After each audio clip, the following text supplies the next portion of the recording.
people on the spiritual path often have a belief system that says that we are all one, that there is no separation from one another or from God. And I believe that to be true as well, but it's really difficult to intellectualize and to conceptualize, which is one of the reasons why I really love the show Pluribus by Vince Gilligan, because he examines that in a way I've never seen done before. And I really appreciated it. It taught me a lot. It's probably my favorite show of all time. But the fact is, I think, it's hard to say fact because nobody really knows anything, but I do believe we are one. And I think it can be shown through science. And here's why. Cells, at the beginning of our understanding of sentient time, not the beginning of time altogether, but the beginning of physical, material reality, cells started as individual organisms, paramecium, amoeba, and they existed that way for millions and millions, billions of years. And then at some point around 750 million years ago, cells decided is probably not the best word, but cells figured out, whatever their word was for it, which was no word, that they needed to band together to increase their awareness. And in that process of increasing awareness with one another, they created structures around themselves. And each of them had a job to continue to build that structure, which created safety and saved energy. And of course, out of that came sentient life, came the animal, came the amphibian, came all of it.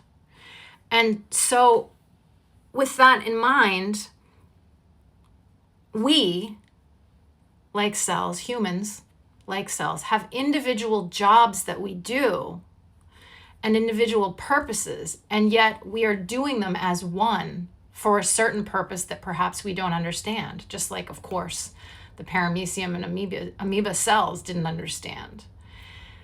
One of the things that got in the way of this understanding that we work in a collective, we work in cooperation, that's how we best survive, in cooperation. One of the things that got in the way of this was the quote unquote father of evolution, Charles Darwin, who had many important points to make. But one of the issues with his theories was the idea of survival of the fittest. He believed that violent competition was the way to survival, and it created all of the imbalance we see today, unfortunately. I don't think that was his intention, but it's what happened, because you see poverty and war and competition for resources, when in fact, if we could shift that way of being, we would find survival to be much easier and do a lot less damage to ourselves. And I think we're in the process of understanding that. But another scientist during Darwin's time, his name was Jean-Baptiste Lamarck, tried to teach that environmental factors shifted genetic patterns and that in offspring those patterns would be reflected. For example, the cherry blossom experiment that was done in the 90s, where mice were exposed to electric shock while being shown cherry blossoms and smelling cherry blossoms, and they learned to fear cherry blossoms. And then when they were bred, their offspring would also experience fear of cherry blossoms, even though they weren't exposed to electric shock. So this is a fact. Lamarck was right. This is absolutely true, that our environment changes our genetics and reflects in our offspring. He was laughed out of science, of course, at the time.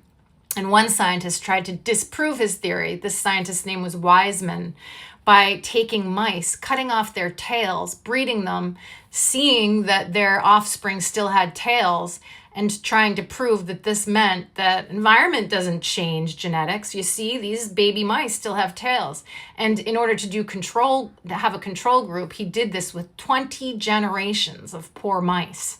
He cut their tails off, bred them, and showed that their offspring still had tails. What he didn't understand is that it takes thousands, millions, billions of years for these changes to take effect, with the exception of emotion, as is seen through the cherry blossom experiment. However, I digress. So all of this is to say that we started as cells, individual cells. Those cells became groups. Those groups built structures. Those structures became us.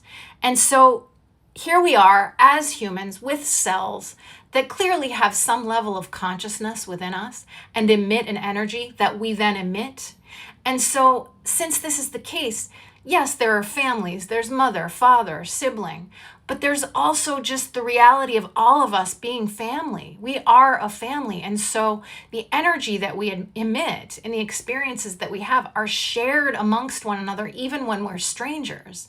And so it should then stand to follow that if this is the case, we can read one another's energies and understand it and begin to develop abilities beyond what we think we have, which is mind reading of ability, intuitive knowing. All of these things that many of us already develop should just be a natural consequence of being human. And then this will help us to overcome the damage done by the origin of the species, which had many good points. Of course, we do come from apes. All of that is true. But what is not true is that our existence is based on violent competition. That's not true. Our existence is based on cooperation. And our experience of genetic changes in the environment shows that in that cooperation, those changes are also reflected in all of us, not just specific genetic factors, but all of us. And so how do we step outside of Darwin's mistake, which he admitted, by the way, at the end of his life? He sent a letter and said, that was my one mistake, was the lack of acknowledgement of environmental factors. Then scientists, after he said it, claimed that he had dementia, and that's why he said it. But we know now he was right. So what's the point of all this? Why am I saying all this? I think that the key to coming back to the understanding of our spiritual abilities and the natural ability to connect mind to mind, not requiring as much energy from the body and communication, perhaps even being able to eventually physically manifest things in different ways, is to embrace the cooperative nature of our species, to share, forgive, have compassion, take responsibility for our own emotions and not throw them back on one another. Have love and forgiveness for people when they make mistakes. Support the poor, carry the poor, bring them into security, share resources. No more billionaires. All of this is required in order for us to step outside of Darwin's mistake, come back into cooperation, begin to breathe, and develop our spiritual gifts and ascend.